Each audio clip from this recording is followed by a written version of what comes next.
أعوذ بالله من الشيطان الرجيم. بسم الله الرحمن الرحيم.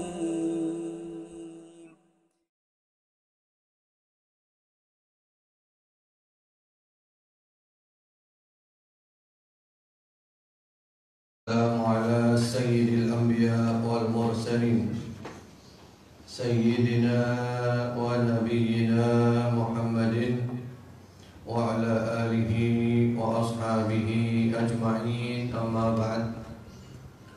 اللهم اجعل جمعنا هذا جمعا مرحوما مباركا، وزدنا إيمانا ويقينا وفقها وعلما نافعا.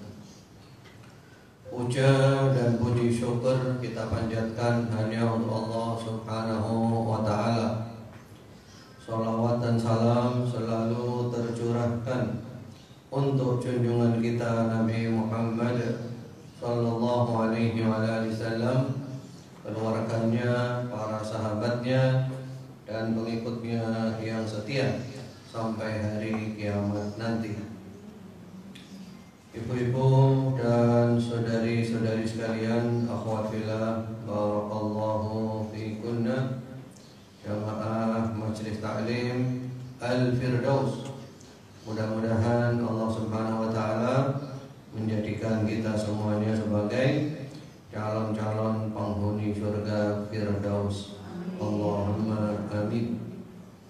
Insyaallah kita lanjutkan kajian kita, yaitu dari kitab Tadhkiratus Sami' wal Mutakallim fi Adabil Alimi wal Muta'allim, yang diterjemahkan dengan judul Keutamaan Ilmu, Penuntut Ilmu dan Ulama, serta adab-adab menuntut ilmu dan mengajar, yang ditulis oleh Al-Imam Al-Qadhi Badruddin Muhammad bin Ibrahim bin Sa'dillah Ibnu Jama'ah Al-Kinani Asy-Syafi'i rahimahullah ta'ala, yang beliau wafat pada tahun 733 Hijriah.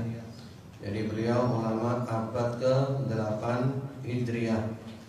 Ilmu yang sangat penting, dan mudah-mudahan Allah jadikan kajian kita, pertemuan kita, perkumpulan kita penuh dengan barakah, penuh dengan rahmat kasih sayang Allah. Allah menambah untuk kita semuanya keimanan, keyakinan, kefahaman, dan ilmu yang bermanfaat.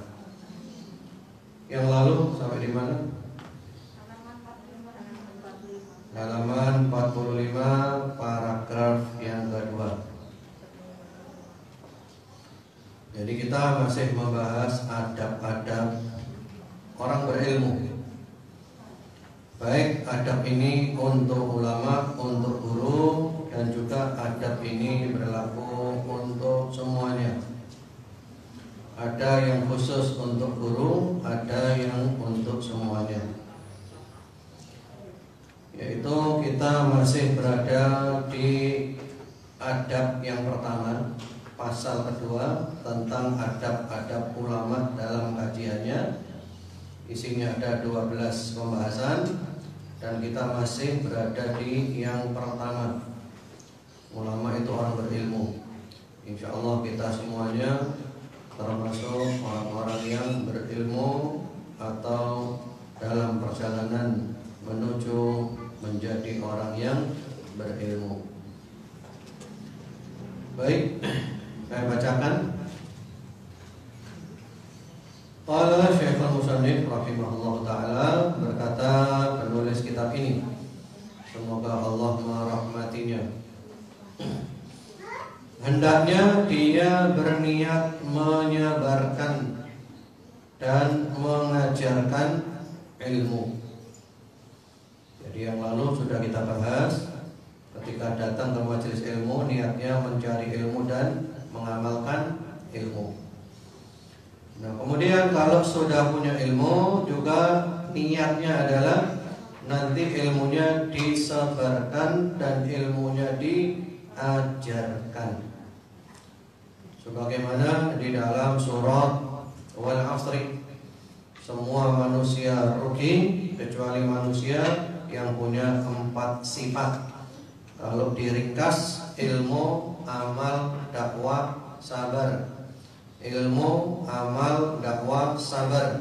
Cari ilmu, kemudian ilmunya diamalkan, dan ilmunya didakwahkan, disebarkan, diajarkan, dan sabar. Kemudian menebarkan faedah-faedah syar'iyyah.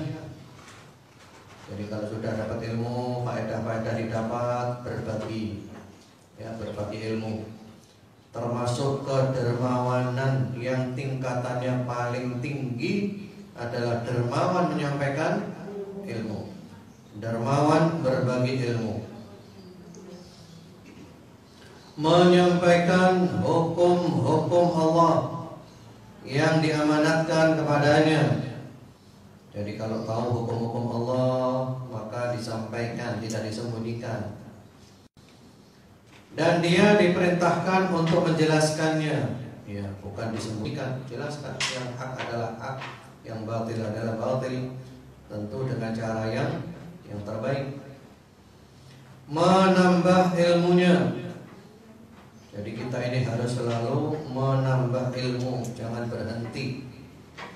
Yang lalu sudah kita bahas, orang itu dikatakan pintar kalau selalu belajar. Kalau sudah berhenti dari belajar, saat itulah dia menjadi orang yang bodoh. Memperlihatkan kebenaran. Nah, kebenaran harus dijelaskan, nggak boleh disembunyikan, nggak boleh ditutupi. Dan kesiapan untuk kembali kepada kebenaran. Kita harus siap kembali kepada kebenaran. Kalau ternyata kita salah, jangan malu-malu untuk kembali ke kebenaran. Lebih baik kita kembali kepada kebenaran daripada kita terus-menerus dalam kesalahan.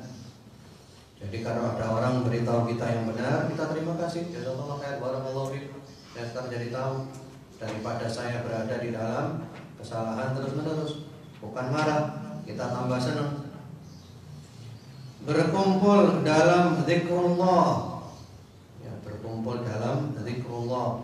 Termasuk ini kajian ini kumpul dalam zikrullah. Atau juga bagi yang meyakini kumpul-kumpul zikir-zikir bareng-bareng, itu masuk di dalamnya. Kemudian mengucapkan salam kepada saudara-saudaranya kaum muslimin. Ini penting ibu-ibu. Jadi kita ini kalau ketemu sesama muslim memberikan salam, kenal atau tidak kenal. Ketemu orang Islam, beri salam, sebarkan salam. Walaupun berbeda pengajiannya, yang penting sama-sama kaum muslimin. Dan mendoakan generasi as-salafus saleh. Ya, kita selalu mendoakan salafus saleh. Ya, bagaimana doanya? Mendoakan salafus saleh bagaimana ibu-ibu? Ada yang tahu?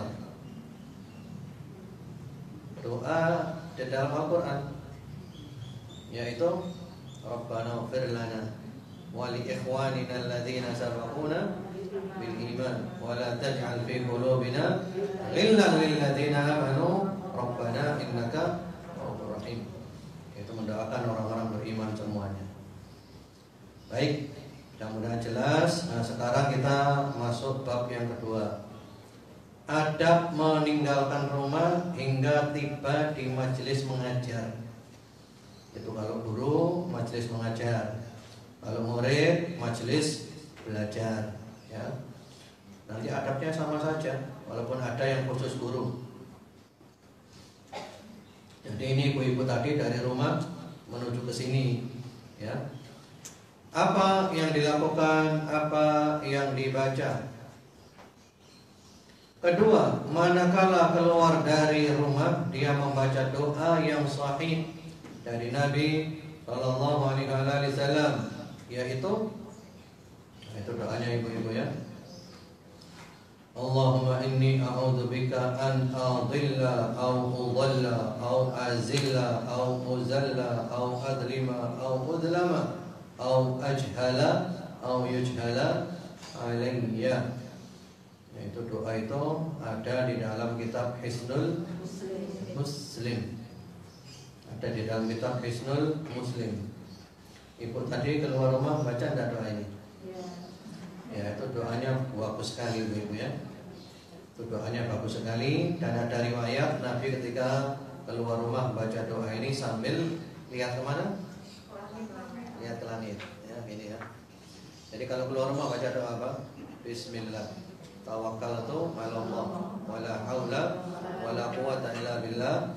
Allahumma inni a'udzubika an adilla aw udalla aw azilla aw uzalla aw adlima aw udlama aw ajhala aw yujhala alayya. Lalu di situ ada tambahan azza jarub wa jalla tanahu wa la ilaha ghairuh. Itu redaksi lain ya. Baik, itu luar biasa doanya. Artinya apa? Saya baca redaksinya, lalu artinya biar ibu lebih paham lagi. Atau mau kita baca dulu bersama-sama? Ya, saya baca, ibu menirukan ya. Allahumma inni a'udzu bika an adilla aw udalla aw azilla aw uzalla aw adlima aw udlama aw ajhala aw yujhala alayya azza jarub wa jalla tanahu wa la ilaha ghairuh. Ya, baik, artinya begini. Allahumma inni a'udzubika an adilla aw udalla. Ya Allah, sesungguhnya aku berlindung kepadamu agar tidak tersesat atau disesatkan. Ya, bagus itu ibu-ibu. Jadi kita keluar rumah baca doa, ya Allah, hamba berlindung kepadamu daripada hamba tersesat atau hamba disesatkan oleh orang lain. Au azilla au uzalla, yaitu melakukan kesalahan atau dibuat salah oleh orang lain. Atau bisa juga diartikan hamba berlindung kepadamu daripada hamba tergelincir atau hamba digelincirkan oleh orang. Au adlima au udlama, berbuat zalim atau dizalimi oleh orang lain. Ya Allah, hamba berlindung kepadamu daripada hamba melakukan kezaliman atau hamba dizalimi oleh orang lain. Au ajhala au yujhala alayya, melakukan kebodohan atau dibodohi oleh orang lain. Ya Allah, jangan sampai aku melakukan hal-hal kebodohan, dan jangan sampai aku dibodohi orang lain, diakali oleh orang lain. Sungguh kuat perlindunganmu, sungguh mulia sanjunganmu, tidak ada Tuhan yang hak selainmu. Ya, bagus itu ibu-ibu. Itu doa keluar rumah. Kemudian mengucapkan Bismillah wa billah hasbiyallah tawakkaltu 'ala Allah la haula wa la quwwata illa billahil aliyyil 'azim. Allahumma tsabbit janani wa adiril haqqa 'ala lisani. Ya, bagus sekali. Dengan nama Allah dan dengan pertolongan Allah, cukuplah Allah sebagai penolongku. Aku bertawakal kepada Allah. Tidak ada daya dan kekuatan kecuali dengan pertolongan Allah yang maha tinggi lagi maha agung. Ya Allah, teguhkanlah hatiku dan luncurkanlah, di situ diartikan kebaikan ya, Kalau bahasa Arabnya itu al-haq. Dan luncurkanlah kebenaran melalui lisanku. Itu doa yang bagus ibu-ibu. Jadi itu doa dibaca ketika keluar rumah menuju majelis taklim, baik guru ataupun murid. Wabil khusus doa yang pertama sampai ajhala aw yujhala aliyya. Itu doa yang umum dibaca setiap keluar rumah. Dan Nabi kalau baca itu sampai lihat ke langit. Allahumma inni a'udzubika an adilla aw dhalla aw azilla aw uzalla aw adlima aw udlama aw ajhala aw yujhala aliyya. Ya, itu perlindungan yang luar biasa. Baik, jadi semenjak kita keluar rumah, kita selalu mendapatkan perlindungan Allah, kita selalu mendapatkan bimbingan-bimbingan Allah Subhanahu wa taala. Kita tidak jalan sendirian, kita dikawal langsung oleh siapa? Oleh Allah Subhanahu wa taala. Baik, kita lanjut dulu. Kemudian selalu mengingat Allah hingga tiba di majelis mengajar. Ya, kalau guru majelis mengajar, kalau murid majelis belajar. Jadi maksudnya semenjak dari rumah sampai ke majelis taklim, zikir terus. Ya, baca zikir. Ibu-ibu dari rumah ke sini baca apa? Istighfar, bagus. Baca apa lagi? Ya, pokoknya jangan diam ibu-ibu, baca. Atau kalau ibu punya hafalan Al-Quran sambil apa? Sambil murojaah, murojaah hafalan. Jadi selama perjalanan zikir, pulang zikir, kita dapat banyak. Ya, PP itu dapat banyak sekali zikir kepada Allah. Dan kalau punya hafalan Al-Quran sambil murojaah, lumayan. Dari rumah ke sini pulang lagi dapat 1 juz ibu-ibu. Ya, iya. Juz amma. Oh, jangan diremehkan juz amma ibu-ibu. Jangan diremehkan. Enggak usah muluk-muluk ibu-ibu. Juz amma, enggak usah muluk-muluk sudah. Apa enggak juz amma ibu-ibu? Iya, udah juz amma aja sudah, enggak usah mikir yang lainnya. Karena itu saya membuat madrasah namanya madrasah juz amma. Wis fokus juz amma. Wis enggak usah model-model wis. Juz amma tok ae. Yang penting juz amma benar-benar hafal seperti surat Al-Fatihah. Mungkin benar-benar juz amma ada di dalam dada kita. Tiap hari dibaca, sholat dibaca, dan nanti kita ketemu Allah, di dada kita ada juz amma. Ya, daripada kita muluk-muluk, apa wiro 10 juz dikongkon bocok, gak iso kabeh. Oleh gaya itu. Udah gak usah gaya-gaya nih ibu-ibu. Boleh bekal kayak mati ya wis. Ya. Apa lo, juz amma, juz 30, sak juz tok, hati lah bawon. Itu aja ya. Yang penting hafalannya apa? Mungkin, ya, hafal mungkin daripada gaya tok dibanding gak paham. Baik. Kemudian pada saat tiba mengucapkan salam kepada hadirin. Nah, ibu tadi masuk baca salam apa enggak? Assalamualaikum. Begitu ya. Jadi ketika datang ucapan apa? Salam. Assalamualaikum. Itu bagus sekali. Dan itu bisa membuat kita timbul saling cinta dengan sesama muslim. Terutama guru. Kalau saya guru memberi salam. Dan di Indonesia ini kebiasaannya salamnya 2 kali ibu-ibu. Kalau di Arab salamnya sekali. Sebagian teman-teman kita itu ketika pengajian tidak pakai salam. Alasannya apa? Seperti ulama di Saudi tidak pakai salam. Jadi ulama di Saudi kalau ibu perhatikan di Masjidil Haram di Madinah misalnya, Syekh Abdul Muhsin itu ketika mau ngajar hadis tanpa salam.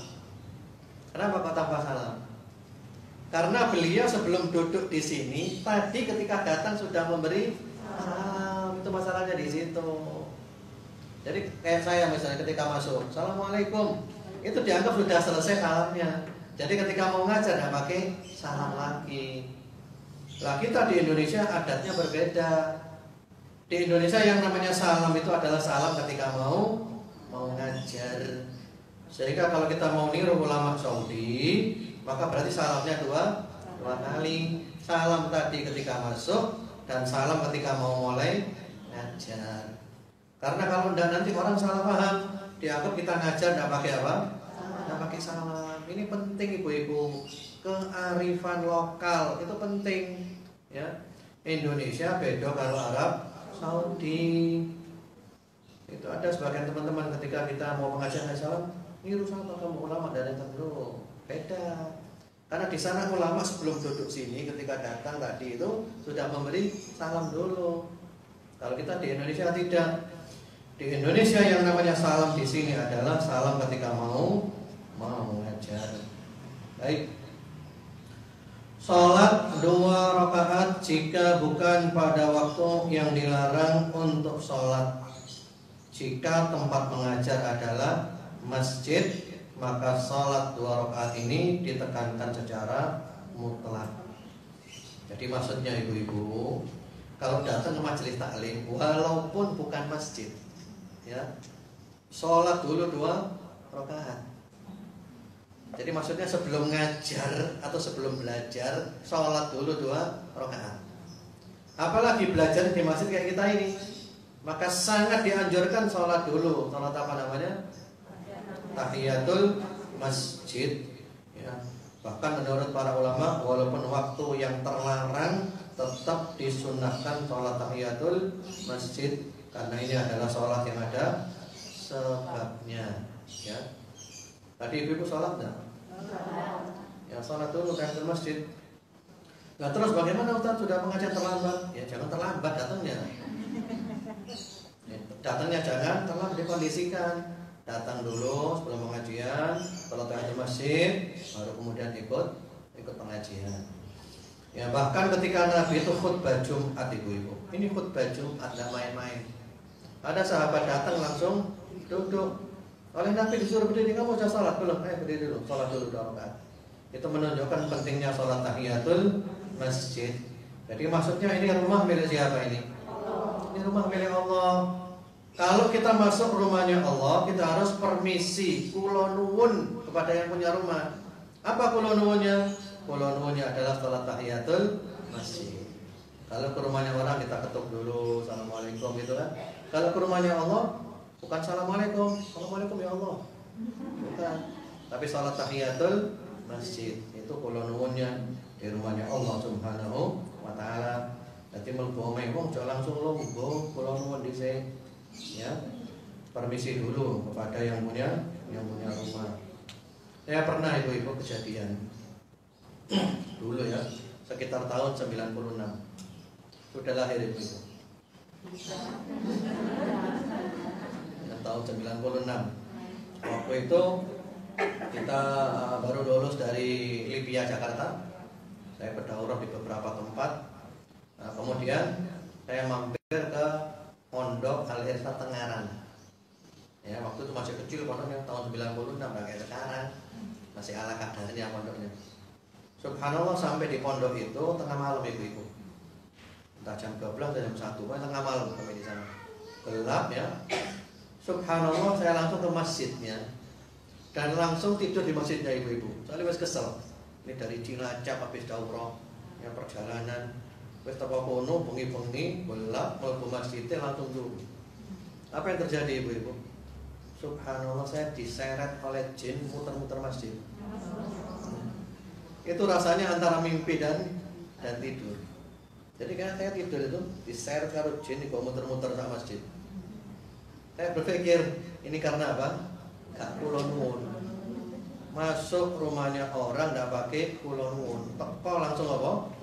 Langsung bleksek. Ya, langsung turu. Jadi perlu apa? Sholat tahiyatul masjid dulu, permisi dulu, seperti itu. Baik. Kemudian berdoa kepada Allah Ta'ala, memohon taufik, pertolongan dan perlindungan. Ya, jadi ini untuk guru dan juga untuk murid ya. Jadi kita di majelis taklim sebelum mulai pengajian doa dulu, minta kepada Allah. Mudah-mudahan Allah memberikan taufik, mudah-mudahan Allah memberikan pertolongan, mudah-mudahan Allah memberikan perlindungan. Kemudian duduk menghadap kiblat. Ya. Kalau ini tentu disesuaikan dengan situasi dan kondisi. Nah, kalau di sini tidak mungkin saya sebagai guru ngadep kiblat, harus salah satu. Saya yang ngadep atau ibu yang ngadep. Kalau di Indonesia biasanya guru ngajar di arah kiblat, jika guru ngadepnya malah ke arah kebalikannya kiblat. Justru murid yang ngadep ke arah kiblat. Ya, ini disesuaikan dengan situasi dan kondisi. Kemudian jika memungkinkan, itu juga memungkinkan kan? Jadi sesuai dengan situasi dan kondisi. Dengan penuh wibawa, ya terutama guru. Guru itu perlu apa? Perlu berwibawa, tenang, tenang, tidak gerusa-gerusu. Karena pengaruhnya guru sangat penting sekali, ibu-ibu. Ya, nggak usah gerusa-gerusu, yang tenang. Kemudian tawadhu, tawadhu itu rendah hati, enggak sombong, yang merendah. Dan khusyuk, ya khusyuk, yaitu hatinya khusyuk, badannya juga khusyuk.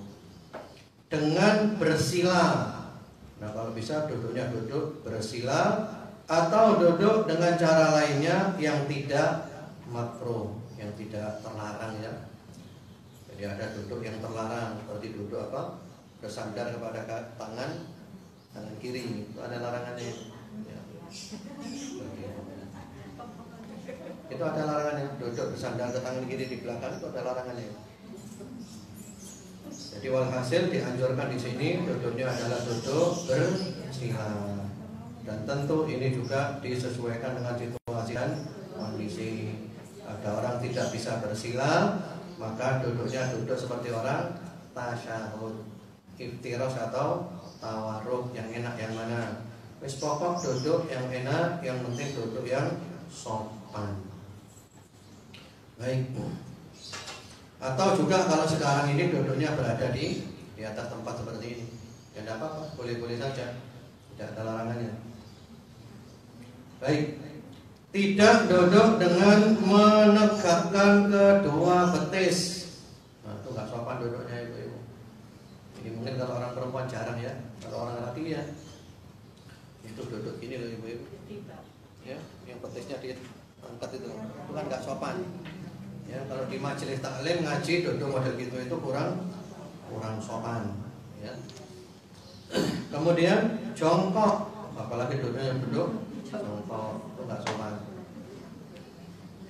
Mengangkat salah satu kakinya ke kaki lainnya, ya seperti itulah, kakinya diangkat satu itu kan, itu model ini loh. Kalau orang laki biasa ya, kalau perempuan mungkin jarang seperti itu. Itu termasuk duduk yang tidak sopan.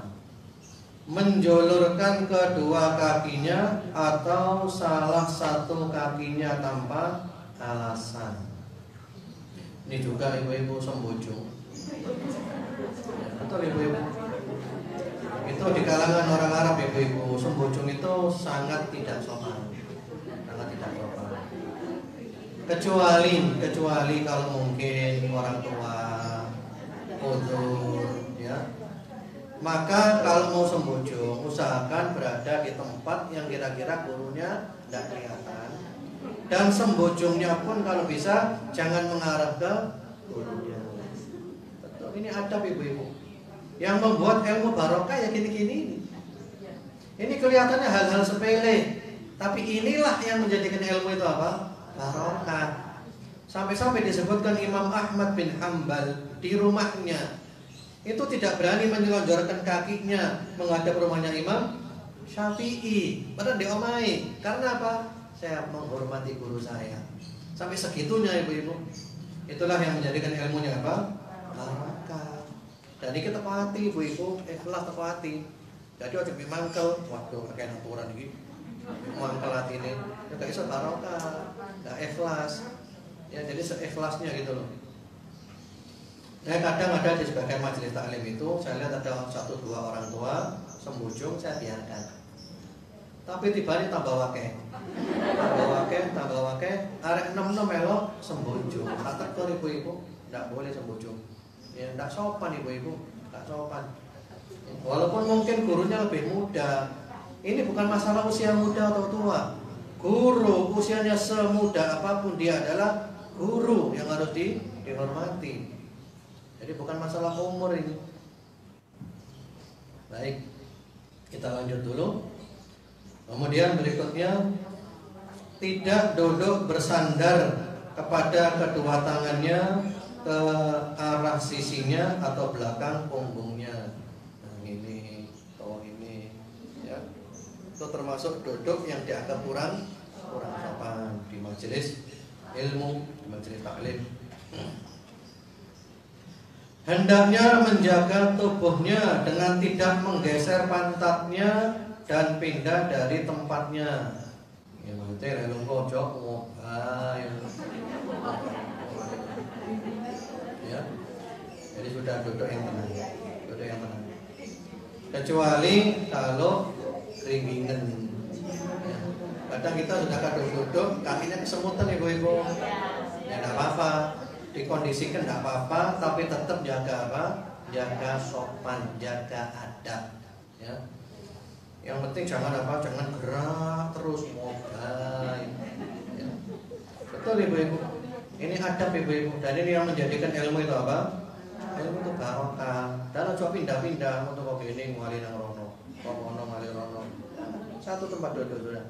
Datang duduk situ sampai pulang di situ. Kemudian berikutnya lagi, menjaga kedua tangan dari iseng dan mengenyam jari jemarinya. Ya tangan ini gak usah iseng. Ya pas guru nerangno nulis gambar apa. Apalagi iseng apa? Habian.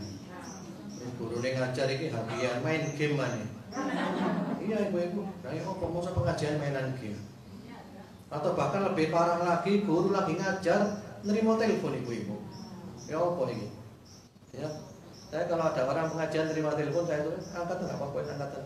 Barangkali itu bisnis tak triliun lah eman. Gitu. Memangnya bisnis berapa sih itu?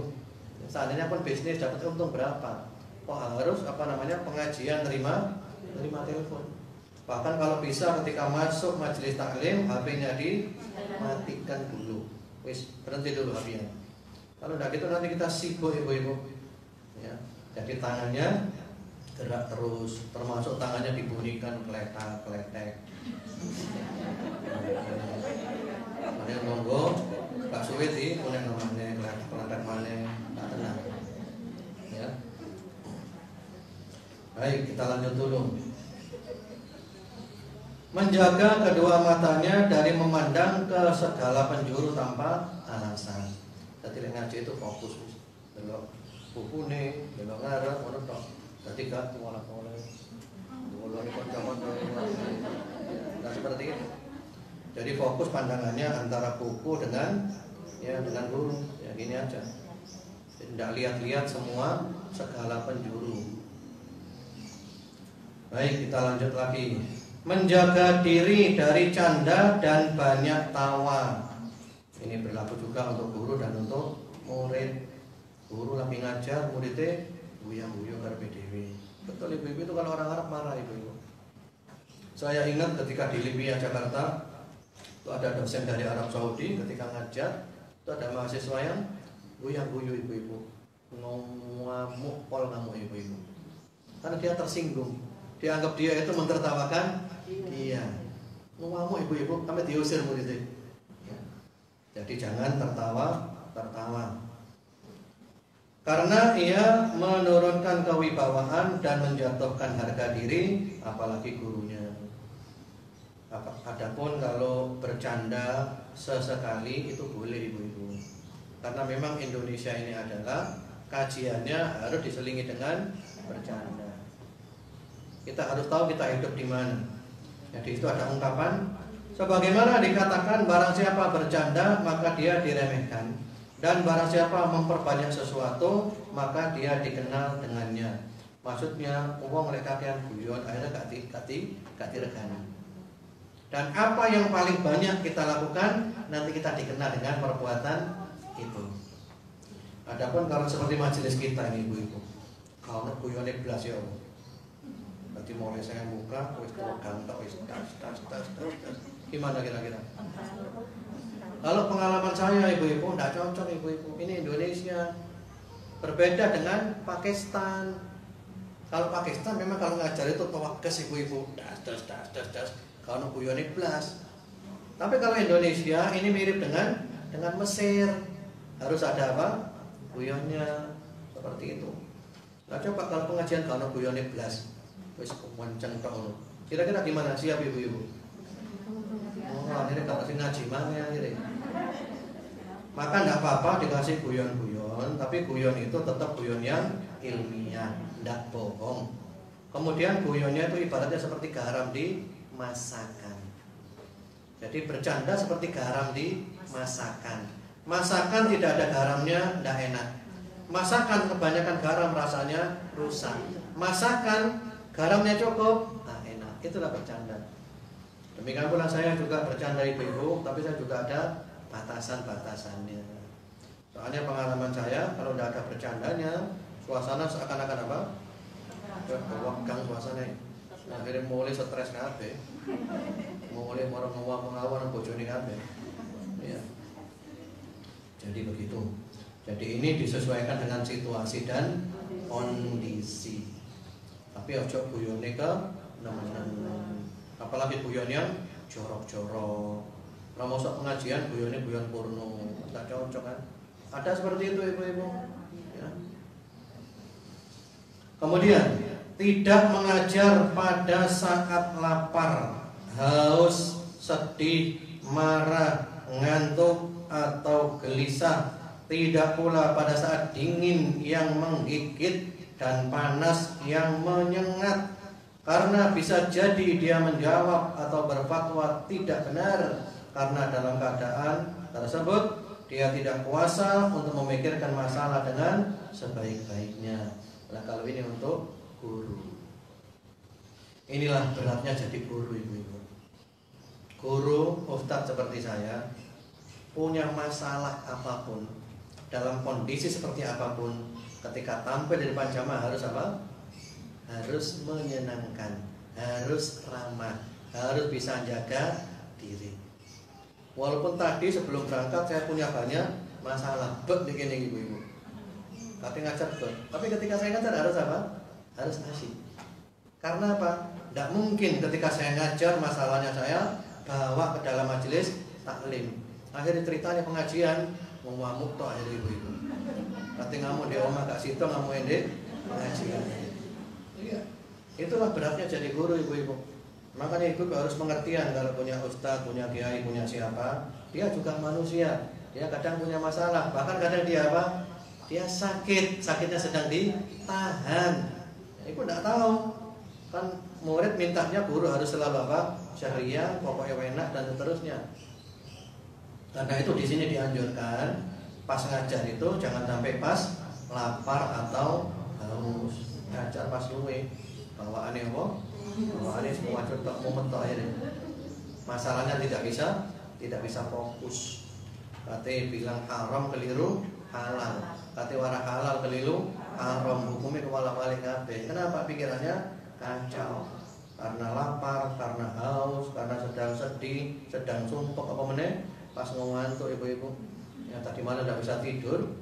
Subhanallah harus ngajar mulai subuh sampai awan. Tadi ngajar memang ngantuk ibu-ibu. Ya. Sehingga apa? Tidak fokus. Itu tidak boleh. Jadi yang benar kalau ngantuk tidur dulu, jangan ngajar. Seperti itu. Dan seterusnya. Jadi ini adalah adab untuk guru. Adapun kalau murid lapar nggak masalah. Rasakno dewi. Ini tidak ada masalah karena itu diri Anda sendiri kan. Kalau guru kalau lapar untuk orang lain masalahnya. Seperti itu. Baik. Itu adab yang nomor kedua ya.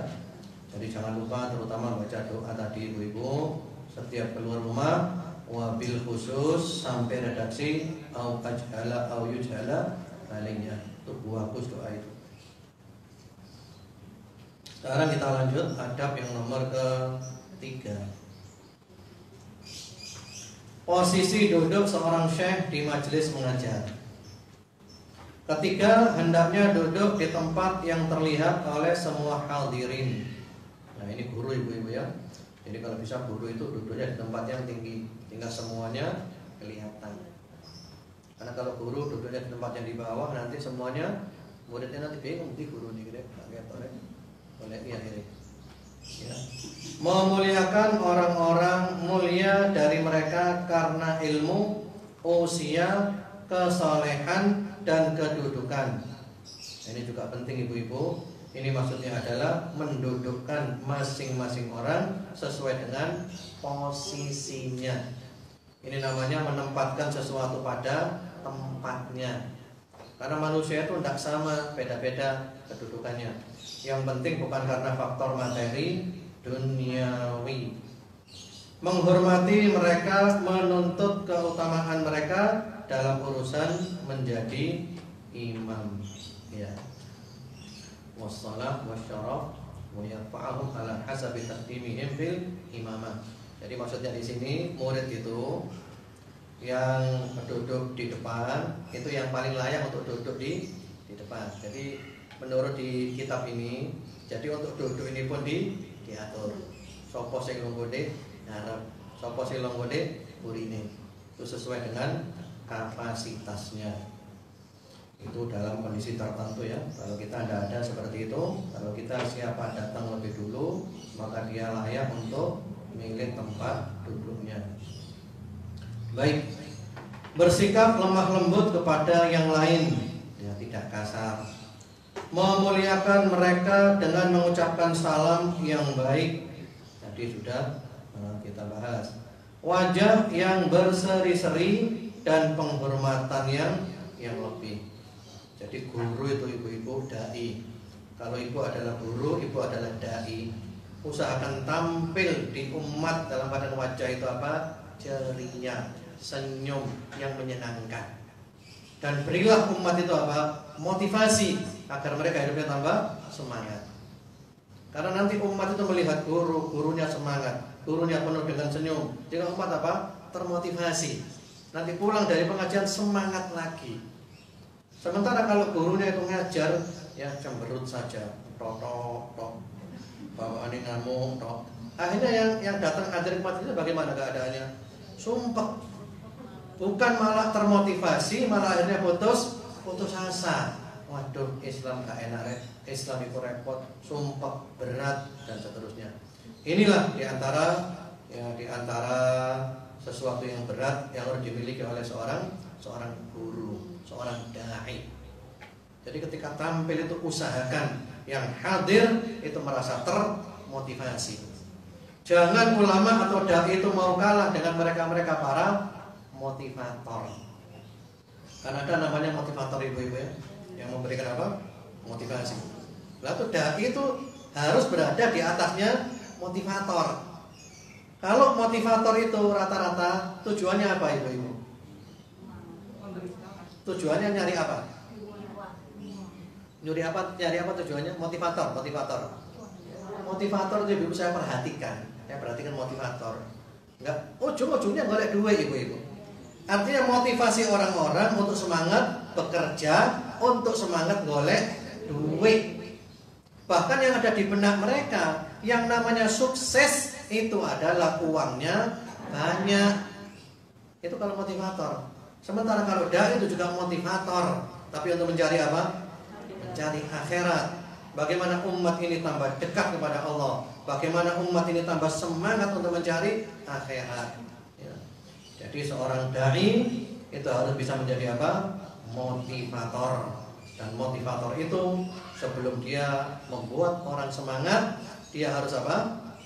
Harus semangat dulu. Bagaimana mungkin kita bisa membuat orang semangat kalau kita tidak semangat?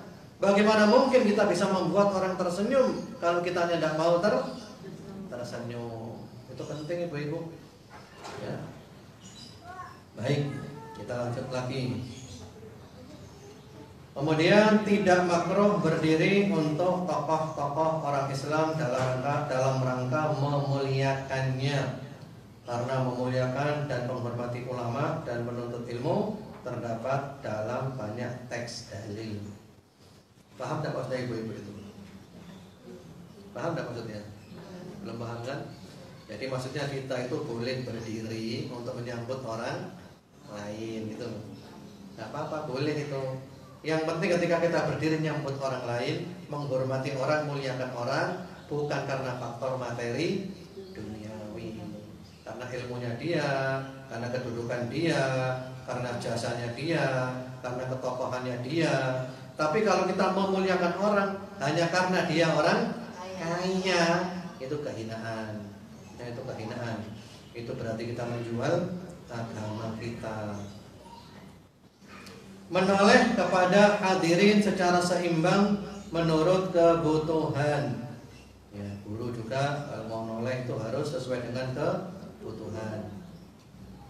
Mengkhususkan siapa yang berbicara kepadanya. Ya, kalau ada orang bicara, ya, maka fokus kepada yang bicara itu. Jadi menghargai orang. Kemudian berikutnya lagi, bertanya kepadanya dan atau berdialog dengannya dalam keadaan tersebut dengan penuh perhatian, fokus menghadap kepadanya sekalipun dia anak-anak atau orang rendah, karena meninggalkan hal itu termasuk perbuatan orang-orang sombong dan angkuh. Jadi kalau ada jamaah ini yang ngajak ngomong, siapapun dia, maka dilayani sepenuh hati.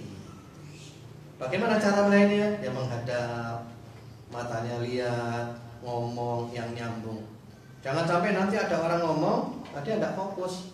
Apalagi ditinggal mainan HP kayak sekarang. Ngomong sama orang, lihat tapi tidak sopan. Nabi itu pernah ibu-ibu, ya, diberi cincin, dan Nabi senang dengan matanya cincin itu. Akhirnya Nabi ketika ketemu sahabat tidak fokus ibu-ibu. Lihat sahabat sebentar, lihat cincinnya. Lihat sahabat tadi sebentar, lihat cincinnya. Akhirnya Nabi cincin dilepas sekali pakai lagi ibu-ibu. Kenapa? Ini menyibukkan aku tidak bisa fokus kepada kalian. Subhanallah. Karena apa? Karena Nabi itu ingin menghargai orang. Bahkan Nabi itu kalau noleh, misalnya ada orang manggil di sebelah sini ya, itu Nabi bukan gini, apa? Bukan gitu ibu-ibu, tapi noleh sebadannya semuanya, ya. Untuk apa? Untuk menghargai. Dan itu ada di dalam pelajaran-pelajaran ilmu kepribadian, pengembangan diri. Jadi ngadep uang, ngadep pos sepenuhnya, ya. Bahkan ketika ada orang bicara, itu kita menyimak seakan-akan kita tidak pernah tahu hal itu. Padahal mungkin kita sudah tahu hal itu sebelum dia lahir. Ya, itu juga diamalkan oleh salafus saleh. Itu kalau ngomong sama orang, ada orang ngajak ngomong, didengarkan gitu. Oh iya, masya Allah. Apa kata Atok? Padahal aku telah tahu hal itu sebelum dia lahir. Cuman apa? Untuk menghargai dia. Jadi kadang kita ini pura-pura apa? Pura-pura tidak tahu. Ojo mau ngomong, terus berumah. Ngomong, seru aku seneng. Jangan beri kesempatan dia cek seneng dulu. Pura-pura tidak roh, ya. Padahal kita sudah tahu sebelum dia lahir, bahkan sebelum bapakmu lahir, aku seru itu. Ya. Jadi pura-pura apa? Tidak tahu. Untuk menghargai orang. Masya Allah, keren banget, luar biasa, Allahu Akbar. Seakan-akan kita baru tahu. Terima kasih ya, terima kasih. Seperti itu. Itu namanya akhlak dan adab. Jadi tidak mencuekin orang seakan-akan seperti orang sombong. Wong ngomong ini, woi seru. Wong ngomong ini, woi seru. Wong ngomong ini, woi seru. Akhirnya orang jadi apa? Patah hatinya. Waduh, repot mau ini. Tak beru aja. Baik, kita lanjut yang keempat sekarang, yaitu membuka majelis mengajar dengan tilawah sebagian dari kitab Allah dan doa sebelum masuk ke dalam pelajaran. Ini bagus ibu-ibu ya, dan ini perlu kita praktekkan ibu-ibu. Nah, nomor keempat, sebelum memulai pelajaran dan kajian, hendaknya membukanya dengan membaca beberapa ayat dari kitab Allah untuk merengkuh keberkahan dan kebaikan, serta sebagaimana sudah menjadi kebiasaan. Jika dia mengajar di madrasah yang memang disyaratkan demikian, maka dia mengikuti syarat tersebut. Nah, ini penting ibu-ibu. Kan biasanya kalau mau pengajian itu dibacakan apa? Al-Quran dulu. Ini kebiasaan salafus saleh ibu-ibu, bukan bid'ah itu ibu-ibu. Kan ada sebagian teman kita kan bilang itu adalah apa? Kata ngaji mau Quran aja bid'ah. Enggak. Itu adab di dalam majelis taklim. Bahkan saya ingin menghidupkan ini lagi ibu-ibu. Asy-Syaikh Shalih Al-Utsaimin. Sekarang beliau ulama ngajar di Masjid Nabawi. Ulama terkenal di Arab Saudi. Ya, dan ulama diakui. Itu di dalam syarahnya terhadap kitab ini, beliau punya syarah kitab ini ibu-ibu. Saya kepingin tahu apakah Syekh Shalih bilang ini bid'ah. Ternyata tidak ibu-ibu. Syekh Shalih Al-Utsaimin mengatakan ini juga kami dapati semenjak dahulu kala dari guru-guru kami. Dan kemudian kebiasaan ini hilang dalam waktu-waktu belakangan ini. Jadi kata Syekh Shalih Al-Utsaimin di Arab Saudi sendiri, dulu-dulu kalau mau pengajian itu baca Al-Quran dulu, baik gurunya atau salah satu daripada muridnya baca tabaruk, dapat barokahnya Al-Quran. Lalu akhir-akhir ini kata beliau sudah ditinggalkan. Nah ini kalau kita mulai lagi bagus ibu-ibu. Jadi sebelum mulai kajian itu baca beberapa ayat ya dari Al-Quran supaya mendapatkan barokah. Jadi itu bukan bid'ah ibu-ibu.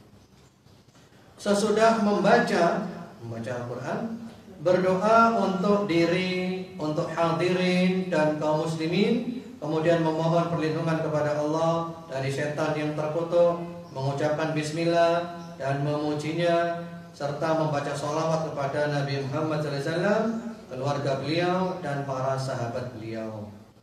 Ya, ini biasa kita lakukan kan? Bismillahirrahmanirrahim. Alhamdulillahirabbil alamin. Allahumma shalli ala sayyidina Muhammad wa ala sayyidina Muhammad, dan kita berdoa dulu. Itu sudah biasa kita lakukan. Cuma di sini ada hal yang lain lagi ibu-ibu. Di situ dikatakan lanjutannya ya. Itu dikatakan kelanjutannya mendoakan keridhaan untuk para imam kaum muslimin dan ulama mereka, berdoa untuk diri sendiri, untuk hadirin dan orang tua mereka seluruhnya, dan mewakaf tempat dia mengajar jika dia mengajar di madrasah atau semacamnya sebagai ungkapan terima kasih atas kebaikannya dan dalam rangka mewujudkan maksudnya. Jadi mesti kata ngajar itu luwes ibu-ibu ya, doakan, kita doakan mudah-mudahan Allah mengampuni kaum muslimin, guru-guru kita, ulama-ulama kita. Dan juga didoakan siapa? Mudah-mudahan yang wakaf masjid ini oleh Allah diberikan ganjaran yang banyak. Wah ini masya Allah ibu-ibu. Saya jadi tertarik untuk ke depan nanti kalau mau mulai pengajian doa dulu. Jadi doa untuk diri sendiri, untuk ayah bunda, untuk kaum muslimin, termasuk mendoakan guru-guru kita, serta mendoakan yang menyediakan tempat tersebut. Kalau di masjid kita mendoakan orang yang wakaf. Mudah-mudahan yang wakaf masjid ini oleh Allah diberi ganjaran yang mengalir. Kalau kita pengajian di majelis taklim, kita doakan mudah-mudahan yang memfasilitasi majelis taklim ini oleh Allah diampuni, dirahmati, diberi ganjaran dan seterusnya. Wah, indah sekali. Jadi sebelum pengajian kita doa-doa yang banyak sebagai bentuk apa itu? Sebagai bentuk apa ibu-ibu? Sebagai tanda terima kasih atas kebaikan-kebaikan mereka semuanya. Wah, masya Allah, luar biasa. Insya Allah saya tertarik untuk ke depan nanti mengamalkan ini. Dan setahu saya guru-guru kami dulu kalau mau ngajar itu selalu doa seperti ini ibu-ibu. Ya, doa untuk muslimin, muslimat dan juga untuk guru-gurunya. Ditambah lagi doa untuk yang wakaf kalau berada di tempat wakaf. Sebagian ulama mengakhirkan untuk dirinya dalam berdoa dan mendahulukan hadirin untuk menjaga adab dan tawadhu. Jadi ini pembahasan ibu-ibu ya. Kalau kita doa itu untuk diri kita dan orang banyak, apakah diri kita dulu baru orang lain, ataukah orang lain dulu baru diri ini kita ya. Di sini disebutkan sebagian ulama mengakhirkan doa untuk dirinya dalam berdoa dan mendahulukan hadirin untuk menjaga adab dan tawadhu. Akan tetapi berdoa untuk diri adalah ibadah dan dia butuh hal itu, dan mengalah dalam urusan ibadah dan apa yang dibutuhkan secara syar'i itu tidak sejalan dengan apa yang disyariatkan. Jadi maksudnya begini ibu-ibu, ada kebaikan, apakah kita rebutan kebaikan itu ataukah kita ngalah agar kebaikan itu diambil orang lain? Yang benar yang mana ibu-ibu? Ini sering terjadi kesalahpahaman ibu-ibu. Sebagian mengatakan kamu jadi seperti apa? Tirulah lilin, rela menerangi tapi membakar diri. Loh, keliru itu. Yang benar itu jangan jadi seperti lilin. Contohnya begini. Ini kalau orang laki ya, ini kan soft awal. Di soft awal ini ada sisa untuk satu orang, sementara saya berada di soft kedua. Apakah saya rebutan maju? Kan ada rebutan kan? Apakah kita berebut atau kita persilahkan orang? Monggo. Yang betul yang mana? Yang betul berebut. Justru ketika kita mempersilahkan orang, itu perbuatan kita dianggap itu tak cocok. Ini kebaikan.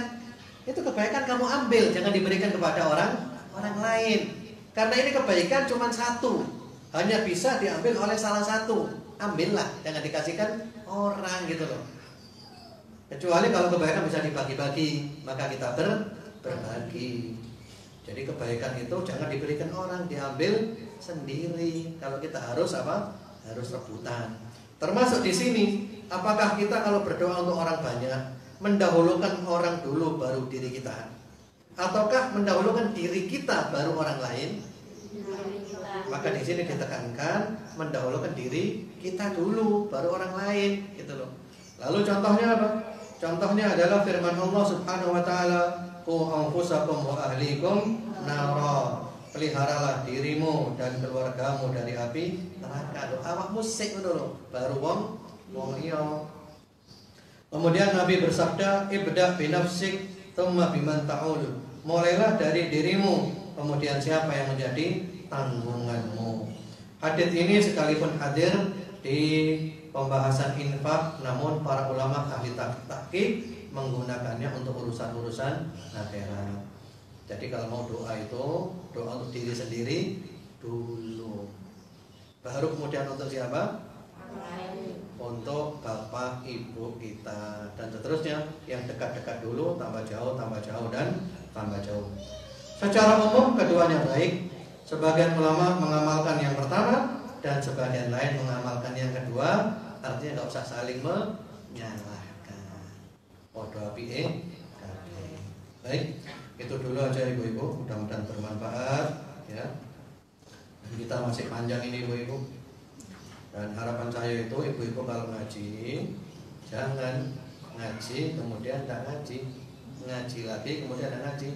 Akhirnya ilmunya banyak apa? Ilmunya banyak lubang. Nanti bolong-bolong ilmu nih. Ini ilmu penting ini ibu-ibu. Ini ilmu penting ini yang menyangkut bagaimana ilmu kita akan barokah atau tidak barokah dengan kita belajar kitab ini. Wallahu a'lam. Itu dulu. Insyaallah nanti kita lanjut yang berikutnya. Dan sekarang kita buka sesi tanya jawab. Monggo kalau ada yang mau ditanyakan, tafadhol silakan.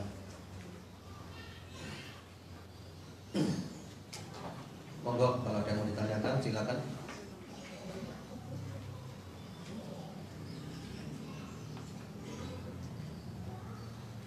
Agak panas ya?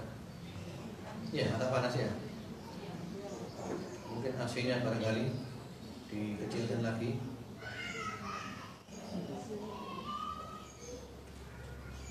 Silakan, kita masih banyak waktu ibu-ibu. Monggo kalau ada yang mau ditanyakan. Monggo. Untuk doa yang tadi dijelaskan itu khusus untuk ketika kita mau menghadiri taklim atau bisa juga dibaca kepada suami kita yang berangkat kerja, karena di sini artinya sangat sekali. Jadi kita mendoakan suami. Enggak, suami mengamalkan doa ini juga ketika dia berangkat kerja. mau ke tempat kerja. Doa yang Allahumma inni a'udzubika adillah tadi itu. Iya. Kalau itu doa umum itu ibu-ibu. Itu doa itu umum, bukan hanya pergi ke majelis taklim, tapi itu doa keluar rumah. Sehingga kalau ibu punya buku Hisnul Muslim, ibu punya buku Hisnul Muslim. Nah itu perlu ibu-ibu. Itu wajib ibu-ibu punya itu. Ya, saya tuliskan ya. Ini kita recommended pakai banget. Ya.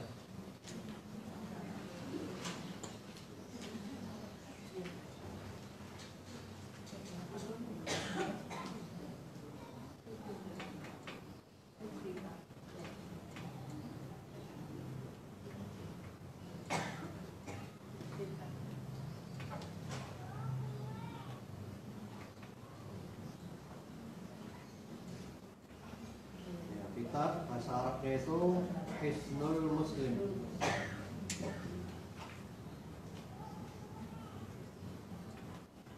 Bahasa Indonesianya atau Latinnya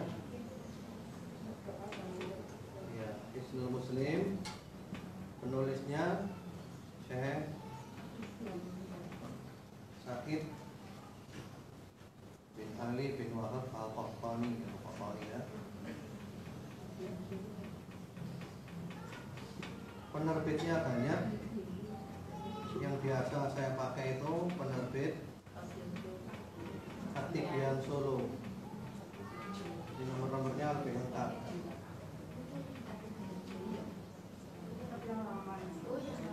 Ada penerbit lain ya. Ya ada Darul Haq. Yang biasa saya pakai itu penerbit At-Tibyan Solo. Nah ini buku ini ibu-ibu luar biasa buku ini. Buku ini berisi zikir-zikir yang diajarkan Nabi dalam kehidupan sehari-hari. Mulai bangun tidur sampai bangun tidur lagi. Itu ada semuanya. Dan semua yang ada di dalam kitab ini haditsnya sahih dan hasan. Yang dhaif tidak ada. Sahih dan hasan. Jadi bisa dipertanggungjawabkan. Ini bagus ibu-ibu. Ibu-ibu pergi kemanapun jangan lupa bawa Al-Quran dan bawa Hisnul Muslim. Nah termasuk nanti ibu-ibu buka di sana doa keluar rumah. Di antaranya ada itu. Jadi itu umum bu, bukan hanya ke pengajian, tapi pergi kemanapun jangan lupa baca doa itu. Ya, kita minta kepada Allah petunjuk dan perlindungan yang luar biasa. Baik, wallahu a'lam. Monggo silakan kalau ada lagi. Fadhil.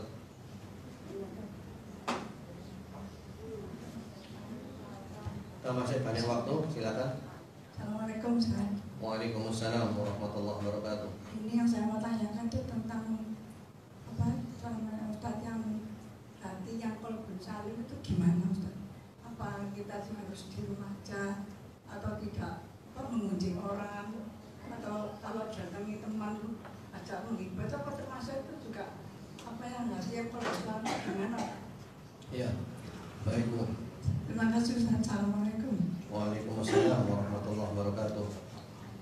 Jadi ini termasuk goal atau target pencapaian kita Bu. Jadi jadikan goal atau target pencapaian kita adalah qalbun salim. Saya harus bisa mencapai tingkatan qalbun salim. Itulah ukuran kita sukses kalau kita sudah mempunyai qalbun salim. Tujuan kita ngaji semua ini adalah untuk mencapai qalbun salim.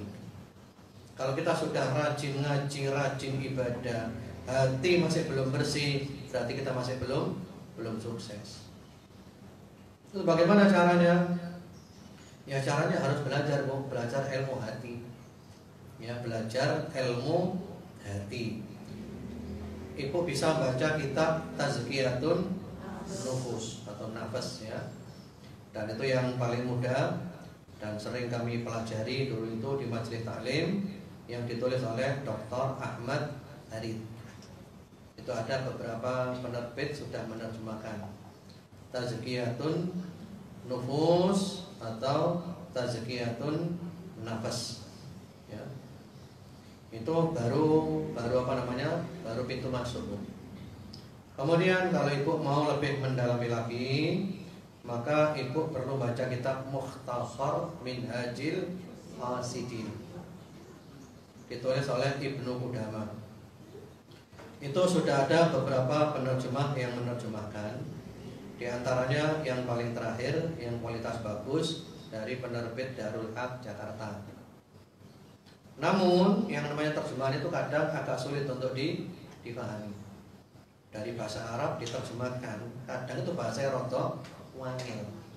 Lek maca dhewe gak paham-paham. Hingga perlu ada guru. Dan kami ngajar itu di majelis taklim di rumah kami. Ya, Mukhtasar Minhajul Qasidin itu ringkasan dari kitab Minhajul Qasidin karya Ibnul Jauzi. Dan kitab Minhajul Qasidin itu ringkasan dari kitab Ihya Ulumuddin Imam Al-Ghazali. Itu luar biasa, Bu. Jadi berseni hati, Bu, berseni hati. Atau mungkin ibu-ibu pernah ngaji sama Ustadz Rifki, kitabnya Imam Ghazali Ayyuhal Walad. Pernah ibu-ibu? Itu bagus ibu-ibu. Itu kitab membersihkan hati. Atau kitabnya Imam Ghazali yang berjudul Bidayatul Hidayah. Bidayatul Hidayah. Itu berseni hati kabeh ibu-ibu. Berseni hati. Dan kami dulu ketika di pondok, di awal-awal ngaji itu baca-baca kitab-kitab yang membersihkan hati. Jadi sak durunge masalah sing macam-macam itu, belajar akhlak, belajar adab. Itu penting ibu-ibu. Kalau sekarang kan enggak. Belajar akhlak dan adab itu belakangan. Bahkan mungkin dari pelajari. Sudah belajar ilmu macam-macam. Sehingga menghasilkan orang-orang yang akhlaknya buruk, adabnya buruk, tidak punya ilmu tapi keminter. Iya, betul ibu, ini kegagalan ibu-ibu. Ini gagal kita ibu-ibu. Jadi begitu, jadi harus belajar, Bu. Harus belajar, belajar ilmu berseni hati. Apa tadi nama kitabnya? Tazkiyatun Nafas atau Nufus karya Dr. Ahmad Farid. Kitab apa lagi? Mukhtasar Minhajil Qasidin karya Ibnu Qudamah. Tapi perlu ada gurunya itu. Kalau ibu maca dewi, angel ibu. Termasuk kitab-kitabnya Ibnul Qayyim. Termasuk kitab Adab wad Dawah yang kita kaji di beberapa majelis taklim. Itu luar biasa ibu-ibu. Itu benar-benar berseni hati luar biasa. Diajarkan kepada kita betapa besarnya dampak daripada dosa. Hingga kita kalau paham kitab itu, kita mau berbuat dosa itu mikir panjang. Ternyata dosa yang saya lakukan sekecil apapun itu pasti ada balasannya. Balik nang awake dhewe. Hingga kalau mau berbuat dosa mikir panjang. Jadi begitu, Bu. Jadi ya memang harus belajar, ya, harus belajar. Demikian. Wallahu a'lam. Jadi intinya hati harus bersih, termasuk kita belajar apa saja penyakit-penyakit hati, ya. Penyakit hati apa saja ibu-ibu? Ayo sambil kita belajar ya. Sambil kita belajar pintu-pintu masuknya setan. Di sini saya pernah menulis tentang 9 pintu masuk setan ke dalam hati.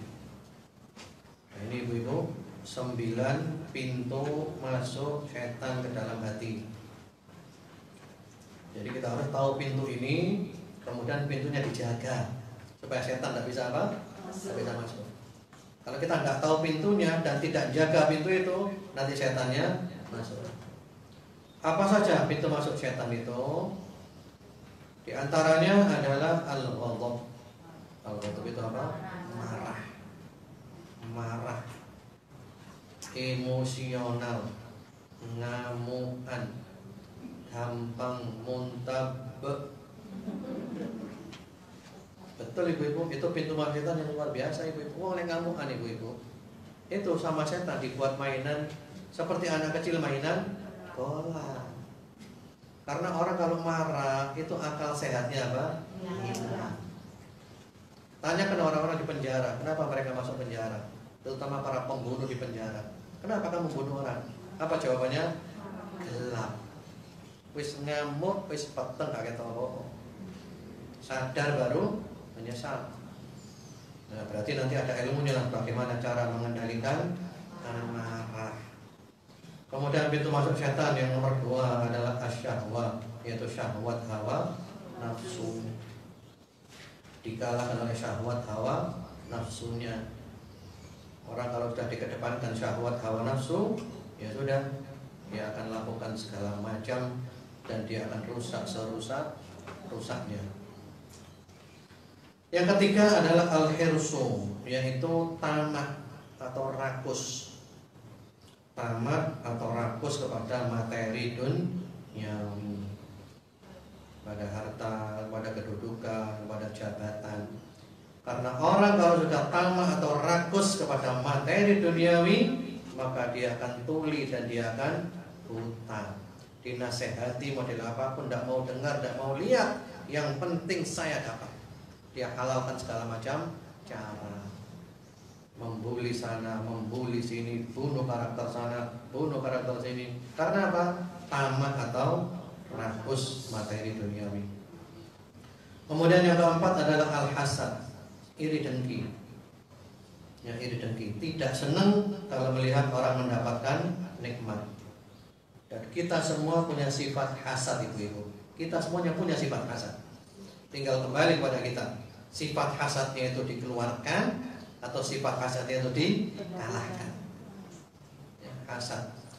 Jadi hasad ini tidak senang melihat orang senang. Lek delok wong seneng susah.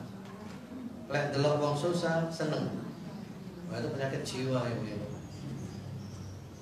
Kemudian termasuk pintu masuk setan yang kelima adalah asyibah minat ta'am, yaitu perutnya kenyang karena banyak makan.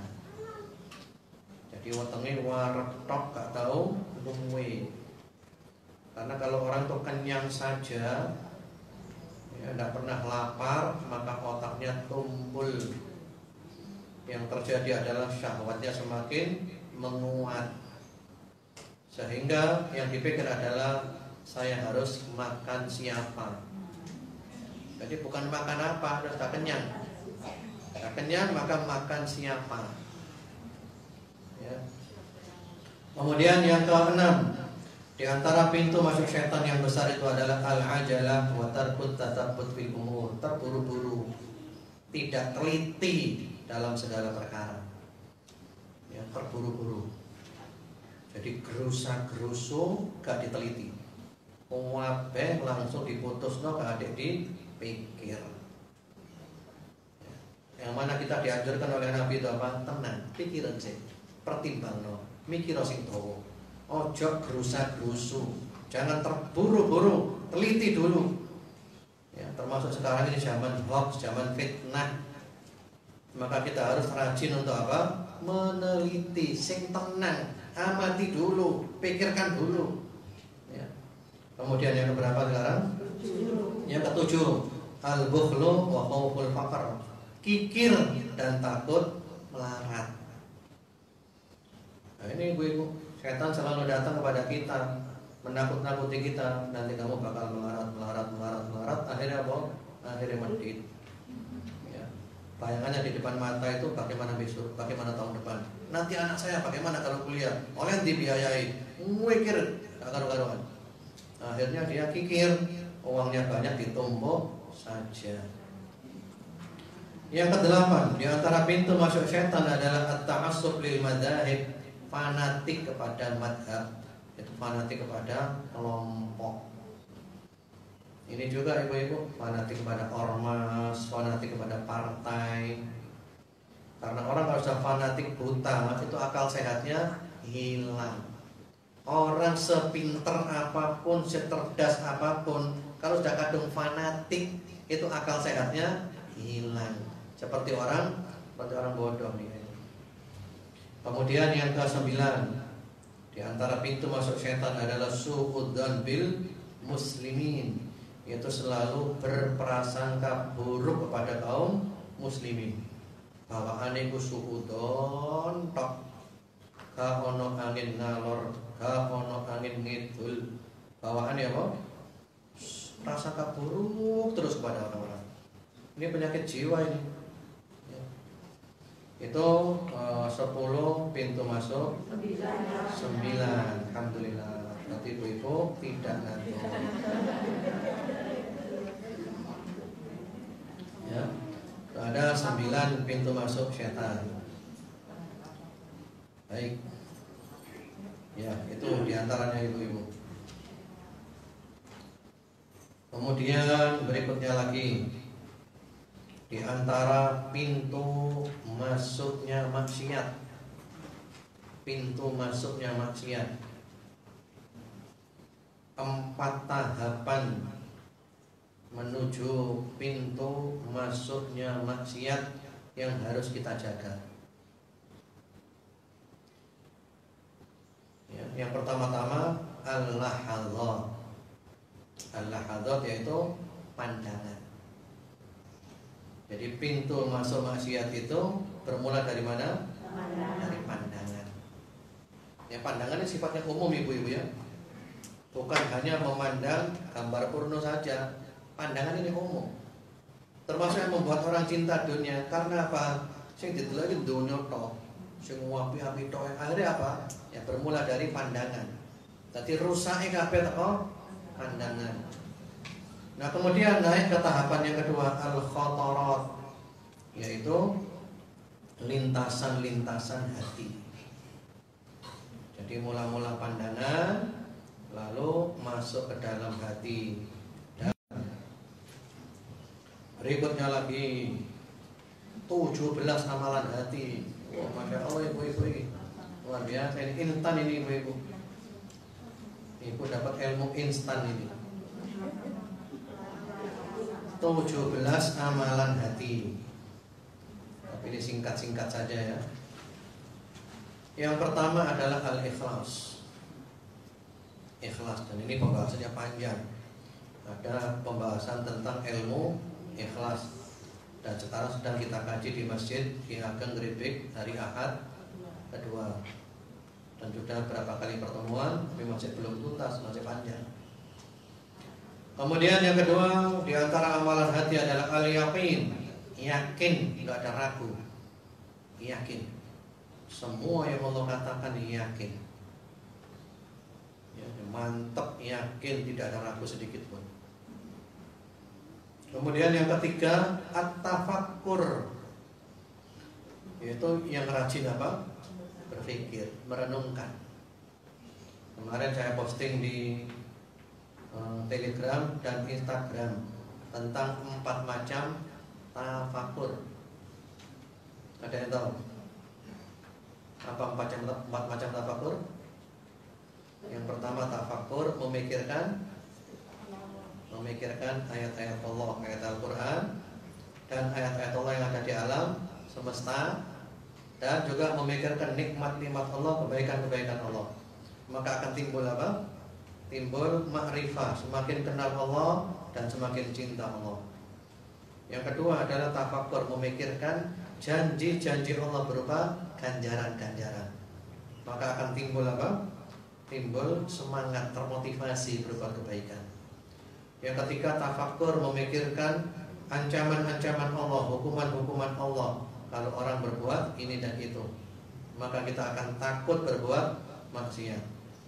Kemudian yang keempat tafakkur, memikirkan diri sendiri. Betapa jeleknya saya, betapa banyak dosanya saya, betapa banyak kekurangan saya, aib-aib saya, cacat-cacat saya. Maka kita akan malu kepada Allah. Kita tidak sombong, kita tidak ujub. Itu tafakkur ibu-ibu ya. Baik, itu yang ketiga. Yang keempat al-khusyuk. Di antara amalan hati itu adalah al-khusyuk. Khusyuk itu hatinya penuh dengan menghinakan diri di hadapan Allah. Jadi khusyuk itu hatinya menghinakan diri, merendahkan di hadapan Allah. Kemudian yang kelima, di antara amalan hati adalah al-muraqabah, selalu merasa diawasi oleh Allah. Kemudian yang keenam, di antara amalan hati adalah sifat warok, wirai, sifat warok. Kemudian yang ketujuh, di antara amalan hati adalah zuhud. Zuhud.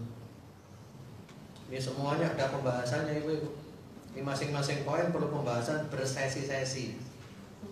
Ini hanya poin-poinnya aja ya. Yang kedelapan, di antara amalan hati adalah at-tawakkul, tawakal. Kemudian yang kesembilan, di antara amalan hati adalah al-mahabbah, cinta.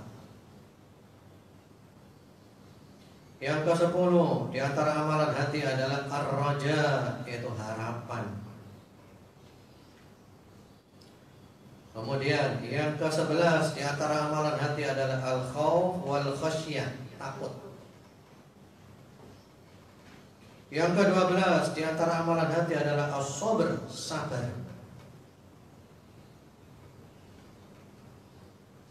Yang ke-13, di antara amalan hati adalah ar-ridha, yaitu ridha, rela.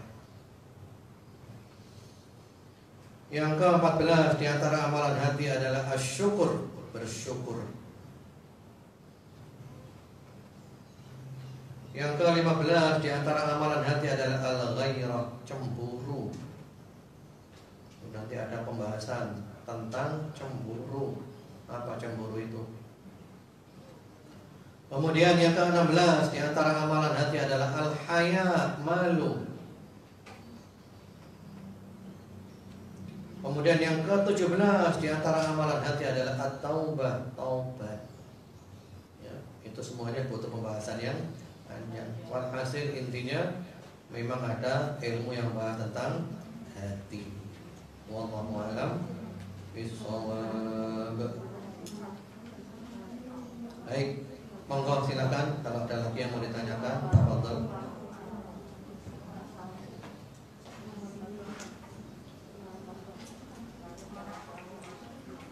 Monggo, yang mau tanya? Silakan Ibu. Yang Ibu yang belakang dulu, silakan.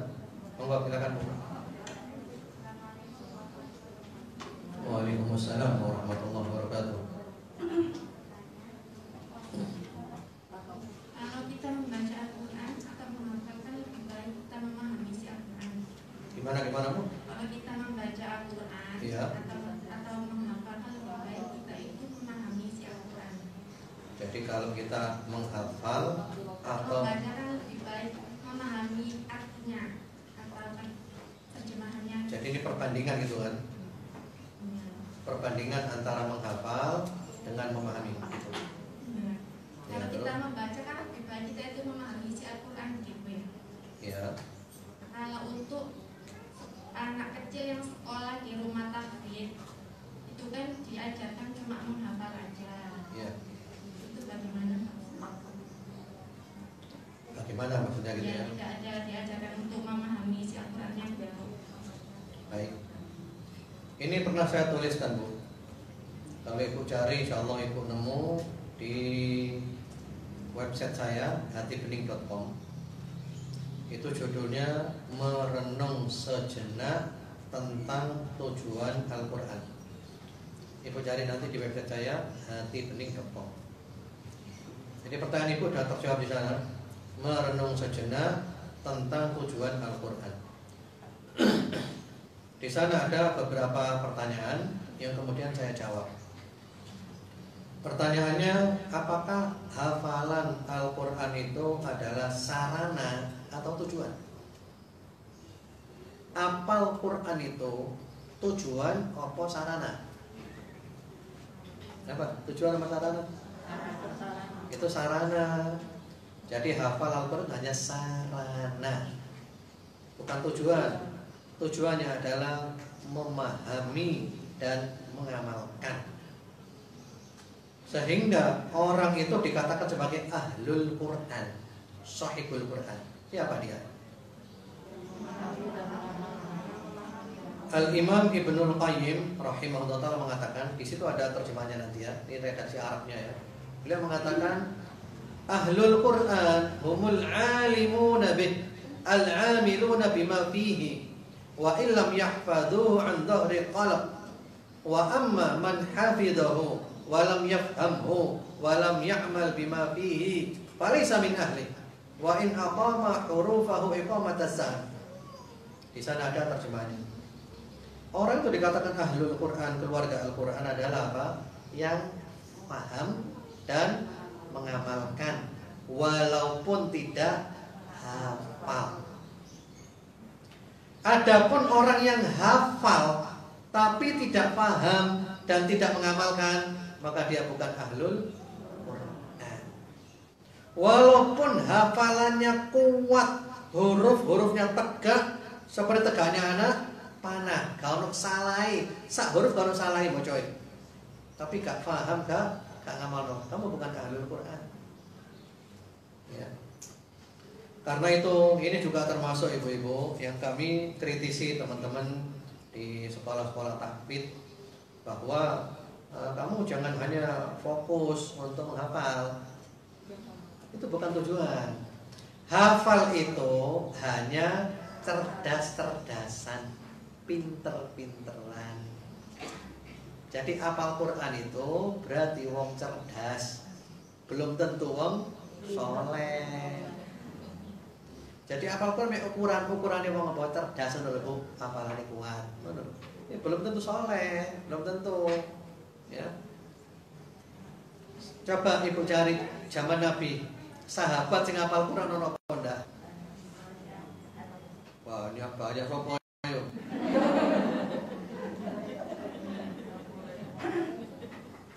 Zaman Nabi. Zaman Nabi itu Al-Quran belum dibukukan, Bu. Al-Quran belum ada kayak sekarang itu zaman Nabi. Zaman Nabi itu hanya si fulan hafal mek sak surat tok, si fulan hafal rong surat tok, si fulan hafal terus surat tok. Ya. Baru zamannya siapa itu dibukukan? Zaman Sayyidina Utsman, baru dijadikan seperti sekarang, Mushaf Utsmani, baru dihafal 30 juz. Sahabat Utsman baru hafal 30 juz. Tapi kalau zaman Nabi enggak ono, ya. Baik, ini saya bacakan riwayatnya, Bu. Yang mantap. Ya, saya tidak dituduh ngarang sendiri. Ya. Ini ada di dalam kitab Al-Jami' li Ahkamil Quran karya Imam Al-Qurtubi. Sahabat Ibnu Umar radhiyallahu taala anhuma mengatakan, ini insyaallah ada juga di channel Telegram saya. Kalau ibu mau gabung di channel Telegram saya, namanya Faedah Abdullah Hadrami. Insyaallah banyak faedah di sana. Ya. Sahabat Abdullah bin Umar mengatakan, "Kanal fadilu min ashabi Rasulillah sallallahu alaihi wasallam fi sadri hadhihi al-ummah la yahfadhu min al-Quran illa as-surah aw nahwaha wa ruziqu al-amala bil Quran wa inna akhir hadhihi al-ummah yurzaquna al-Quran minhum as-sabi wal a'ma wa la yurzaquna al-amal bihi." Artinya, dahulu orang yang utama dari para sahabat Rasulullah SAW pada permulaan umat ini tidak menghafal Al-Quran kecuali beberapa surat tertentu saja. Sahabat sing top zaman Nabi iku menghafal beberapa surat tertentu saja. Akan tetapi mereka diberi rezeki berupa apa? Mengamalkan Al-Quran. Ngamalno. Dan sesungguhnya akhir umat ini diberi rezeki hafal Al-Quran. Di antara mereka bahkan anak kecil hafal Al-Quran, orang buta pun hafal Al-Quran. Akan tetapi tidak diberi rezeki mengamalkan Al-Quran. Lomba hafalan tok gak diamalno. Dan inilah yang tampak sekarang di sekolah-sekolah tahfidz hafal Quran, tidak tampak dalam dirinya itu sebagai ahlul Quran. Lek bengi turu, gak sembahyang, tahajud, lek awan juga pergaulannya seperti itu, tidak tampak dalam diri mereka sebagai ahlul Quran.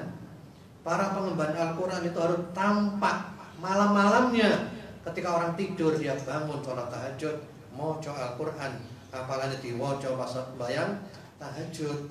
Ketika siang tampak akhlaknya, kejujurannya, muamalahnya, akhlaknya, adabnya. Sekarang nggak tampak semuanya ibu-ibu.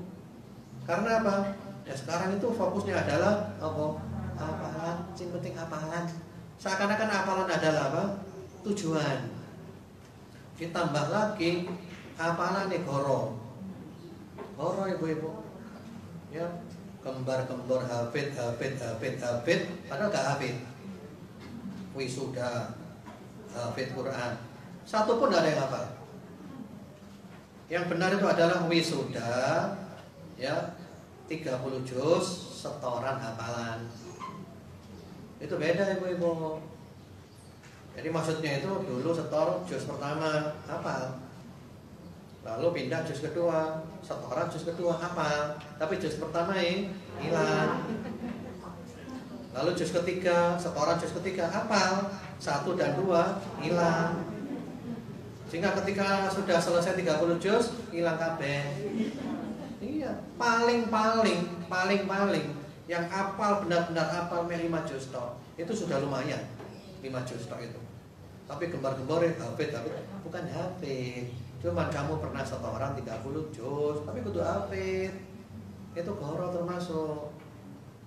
Makanya saya bilang apa? Wis gak usah muluk-muluk. Juz 30. Gak usah macam-macam wis. Cuma macam-macam lho. Wis gak usah model-model wis juz 30. Apalno sing ngelontok. Wis cukup itu. Daripada apa piro 10, 12 iki gak apa kabeh gitu loh ibu-ibu. Nah, kita hidup di alam nyata saja, realistis gitu loh. Seperti itu. Kemudian juga ibu-ibu, Ibnu Mas'ud radhiyallahu taala mengatakan, "Inna sa'uba 'alaina hifdzu al-fadil Qur'an wa sahula 'alaina al-'amalu bih wa inna man ba'dana yashulu 'alaihim hifdzul Qur'an wa yas'ubu 'alaihim al-'amal bih." Allahu akbar. Ini kata-kata Ibnu Mas'ud ibu-ibu seperti zaman sekarang ini persis. Apa kata beliau? Sesungguhnya sulit atas kami menghafalkan Al-Quran, akan tapi mudah atas kami mengamalkan Al-Quran. Dan sesungguhnya orang yang setelah kami nanti mudah menghafal Al-Quran, tapi sulit mengamalkan Al-Quran. Jadi kalau ibu mau masuk ke anak sekolah tahfidz, mau silakan. Tapi ojo bangga bu, ojo bangga karena hafalan. Ya, bagaimana anak ini menjadi akhlak Al-Quran, akhlaknya kaya Al-Quran, adabnya kaya Al-Quran, ibadahnya kaya Al-Quran, akidahnya kaya Al-Quran, muamalahnya kaya Al-Quran. Itu tujuannya bu. Jadi silahkan sekolah di tempat tahfidz monggo, tapi itu bukan apa? Bukan tujuan. Ojo bangga, jangan bangga dengan anak hafalannya banyak, jangan bangga. Itu hafalan itu baru tahapan bahwa ini anak cerdas, itu loh bu. Tapi bukan anak soleh. Soleh siji, soleh itu paham dan mengamalkan, baru soleh. Jadi begitu ibu-ibu. Tapi yang namanya orang dikandani sing ngotot ae. Bisa orang sekarang ini kan buayai hafal Quran 30 juz. Itu bukan tujuan itu. Sehingga sekolah-sekolah berlomba menawarkan hafalan 30 juz untuk menjadi apa? Penariknya. Dipikir gampang ngapal 30 juz itu. Hafalan 30 juz yang benar-benar hafal itu, Bu. Ya. Itu ketika setoran itu sekali duduk langsung 30 juz. Iya, memang gitu, Bu. Jadi orang dikatakan hafid itu waktu setor mulai subuh sampai dohor atau sampai asar. 30 juz langsung setoran sekali duduk. Ini baru apa? Ya ini hafid. Jadi bukan setoran juz 1 terus setoran juz 2, bukan itu. Baik, paham enggak maksudnya ibu-ibu? Jangan salah paham ya. Jangan salah paham. Saya bukan menggembosi sekolah tahfidz. Bukan itu. Cuman saya menegaskan itu bukan tujuan. Itu hanya sarana. Baik, mudah-mudahan bermanfaat. Wallahu a'lam. Semoga Allah memberikan kepada kita semuanya sehat walafiat, istiqomah sampai mati husnul khatimah. Allahumma amin. Subhanallahumma bihamdika asyhadu an la ilaha illa anta astaghfiruka wa atubu ilaik. Wassalamualaikum warahmatullahi wabarakatuh.